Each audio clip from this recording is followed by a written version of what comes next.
राम राम। मेरी तरफ से आपको नमस्ते।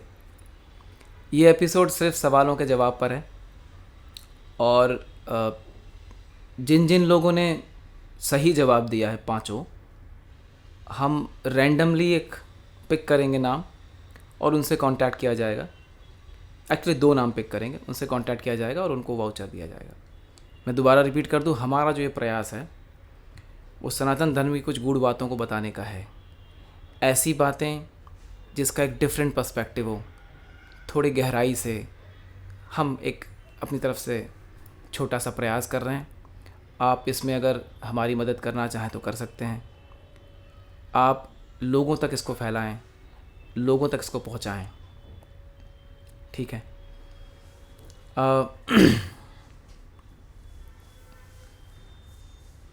पहला सवाल था कि पंचदेव कौन से हैं।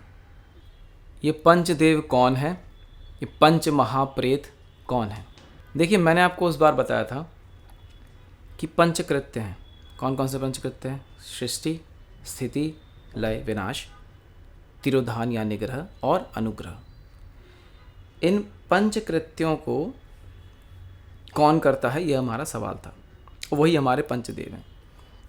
एक ऐसा स्तोत्र है जिसमें इनका जिक्र किया गया है। वैसे तो वो स्तोत्र पढ़ने के सब अधिकारी नहीं होते हैं और उसकी साधना अत्यंत ही कन्फाइंड है, मतलब जनरली सबको नहीं दी जाती। ये एक सहस्त्र नाम है। मैं आपको सिर्फ श्लोक पढ़ूंगा। अगला जो सवाल होगा ना, उसमें मैं रिवील करूंगा कि ये श्लोक कहाँ से हैं, कौन से स्तोत्र से हैं, किस सहस्त्र नाम से हैं और उनके अधिष्ठात्री देव या देवी कौन है।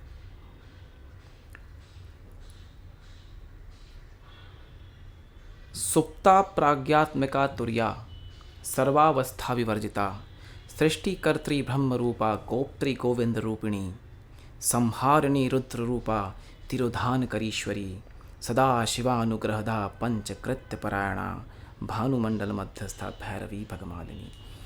चलता है ये। सृष्टि कर्त्री ब्रह्म रूपा गोप्त्री गोविंद रूपिणी संहारिणी रुद्र रूपा तिरोधान करीश्वरी सदा शिवानुग्रहदा पंचकृत्य परायणा। सृष्टि कर्त्री ब्रह्म रूपा, ब्रह्मा के रूप में सृष्टि करती हैं। गोप्त्री गोविंद रूपिणी, अभी मैंने बताया गोपाल, गो को पालन करना, धारण करना, रक्षा करना, स्थिति गोविंद रूप में करती है। संहारिणी रुद्र रूपा, रुद्र के रूप में संहार करती है। तिरोधान करीश्वरी, तिरोधान ईश्वर के रूप में करती है। हमारे चौथे देव ईश्वर हैं। सदा शिवानुग्रहदा पंचकृत्य परायणा, सदा शिवानुग्रह, सदा शिव के रूप में अनुग्रह करती हैं और यही वो पंचकृत्य हैं। तो हमारे कौन से देव हुए? सृष्टि, स्थिति, विनाश, तिरोधान और अनुग्रह के ब्रह्मा, गोविंद, रुद्र, ईश्वर और सदाशिव। ठीक है। क्या हो गया कि क्योंकि बहुत जनरलाइज्ड स्टेटमेंट्स होने लग गए हैं और बहुत सारे ऐसे इन्फ्लुएंसेस हैं फ्रॉम अब्राहमिक रिलीजन्स जहाँ पे एक ही भगवान होता है, तो हमने ईश्वर बोलना शुरू कर दिया। पर ईश्वर एक पर्टिकुलर देव हैं और उनकी प्रॉपर व्याख्या की गई है, उनके प्रॉपर रूप डिफाइंड है, वो गुप्त है। मैं उसके बारे में नहीं जाऊंगा, बताऊंगा नहीं। ठीक है। अब दूसरा सवाल था कि ये पांचों कहाँ मिलते हैं। तो जो सहस्त्र नाम है ये ललिता सहस्त्र नाम है। ये माँ ललिता का सहस्त्र नाम है, जिसे ललिता त्रिपुर सुंदरी कहा जाता है। इनकी पूजा मैंने बताया आपको बहुत कन्फाइंड है, बहुत ही लिमिटेड लोगों को दिया जाता है और बहुत इसको ज़्यादा आप पॉपुलैरिटी में नहीं देखेंगे। ठीक है। अब इनका विग्रह कैसा है? ये जिस सिंहासन पे बैठी हैं उस सिंहासन को 4 लोगों ने अपने सर पे उठाया हुआ है। ब्रह्मा, गोविंद, रुद्र और ईश्वर। इन चारों ने अपने सर, ये चारों उनको देख नहीं पाते क्योंकि वो अपने सर पे उनका आसन लेके बैठे हैं। उस सिंहासन के ऊपर सदाशिव लेटे हुए हैं, वो भी उनको नहीं देख पाते क्योंकि वो उस पर लेटे हुए हैं, और उनके ऊपर माँ ललिता विद्यमान है। वही श्री विद्या है और इससे श्रेष्ठतम विद्या इस दुनिया में एग्जिस्ट नहीं करती हैं। महात्रिपुर सुंदरी जो उनका एक्चुअल सोर्स रूप है, जिसको किसी ने आज तक नहीं देखा, उन्हीं का जो व्यक्त विग्रह है वो माँ ललिता त्रिपुर सुंदरी के रूप में है, जिनके 4 हाथ हैं। और जितनी भी देवियों को आपने देखा होगा वो या तो वर मुद्रा में होती हैं, अभय मुद्रा में होती है, कोई ना कोई मुद्राओं से आपको आशीर्वाद दे रही होती। इनके हाथ में कोई मुद्रा नहीं है। ये बहुत ही गुप्त हैं, दुर्लभ हैं, और इनकी साधना जनरलाइज नहीं है, और जब तक आपको अधिकार न दिया जाए आप इन्हें कर नहीं सकते। तो दूसरा सवाल का जवाब क्या हुआ कि ये पांचों सिर्फ इसी समय, इसी स्थिति में एक साथ आते, वरना नहीं आते कभी भी, क्योंकि इनको माँ ललिता त्रिपुर सुंदरी को रिपोर्ट करना होता है। प्रेत का मतलब क्या हुआ, स्क्रीन पे देखिए, मैं आपको लिख के बताता हूँ। प्रकृष्ट रूप से जो इत यानी गया, उसे प्रेत कहते हैं। प्रकृष्ट रूप से इत यानी जो गया, उसे प्रेत कहते हैं। प्रकृष्ट प इत और र अग्नि, उस प्रकृति को धारण करने का, तो प्रेत मतलब जिनका जो जन्म लेते हैं और समाप्त होते हैं उन्हें प्रेत कहा जाता है। और महाप्रेत क्यों कहते हैं? क्योंकि ये सबसे श्रेष्ठतम है। बैखरी वाणी किन रूपों में व्यक्त होती है? 4 हैं, लघु, ह्रस्व, दीर्घ और प्लूत। यही हमारे वर्णमाला में डिफाइंड है। इन 4 स्तरों में लघु, ह्रस्व, दीर्घ और प्लूत पूरी मात्रिकाएं डिफाइन होती हैं, सारे अक्षर डिफाइन होते हैं, सारे स्वर और सारे व्यंजन डिफाइन होते हैं। इसको मैं बाद में आपको डिटेल में एक्सप्लेन करूँगा। आप चौथा सवाल आप स्क्रीन पे देखिए। 16 कलाओं की अभिव्यक्ति शरीर के किस अंग में होती है? 16 कलाएं और 16 स्वर।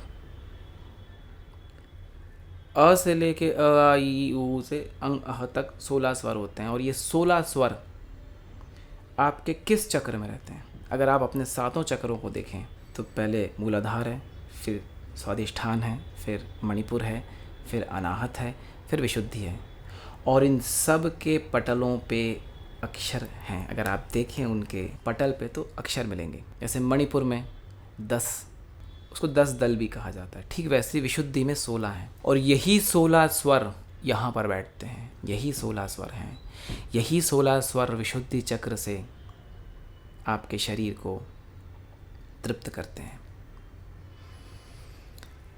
और यही 16 कलाएं हैं जो चंद्रमा से जुड़ी हुई हैं। ठीक है, अब आपका 5वां सवाल। मैंने पूछा था कि तंत्र के अंग कौन से हैं। देखिए, इस दुनिया में आप जो भी चीज़ कर रहे हैं, सब तंत्र हैं।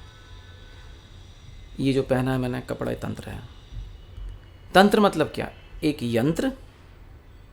वो यंत्र ज्योमेट्रिकली सिमेट्रिक हो सकता है, ज्यामिति के हिसाब से वो एक सुगठित हो सकता है या नहीं भी हो सकता है।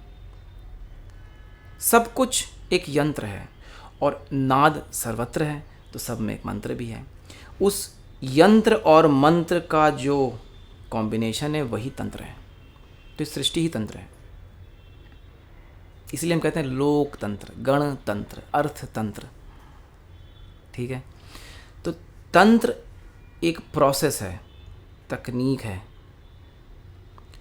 इसके 6 अंग होते हैं,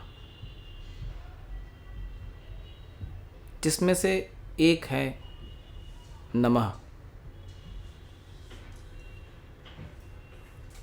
दूसरा है स्वाहा।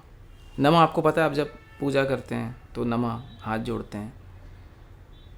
स्वाहा हवन यज्ञ के टाइम पे आप आहुतियों के समय उच्चारण करते हैं। फिर है वषट, वषट, हुंग और फट। इसमें से 2 कवच के हैं, एक अस्त्र के हैं और एक कीलक है। फट अस्त्र का है, हुंग कीलक है और बाकी 2 कवच हैं। तो 5 सवाल हो गए और इस एपिसोड को मैं यहीं पे समाप्त करूँगा, क्योंकि इसका उद्देश्य सिर्फ उन 5 सवालों का जवाब देना था। और आगे के एपिसोड में आपसे दोबारा मुलाकात होगी। आप मेरे इस वीडियो को लोगों तक पहुंचाइए।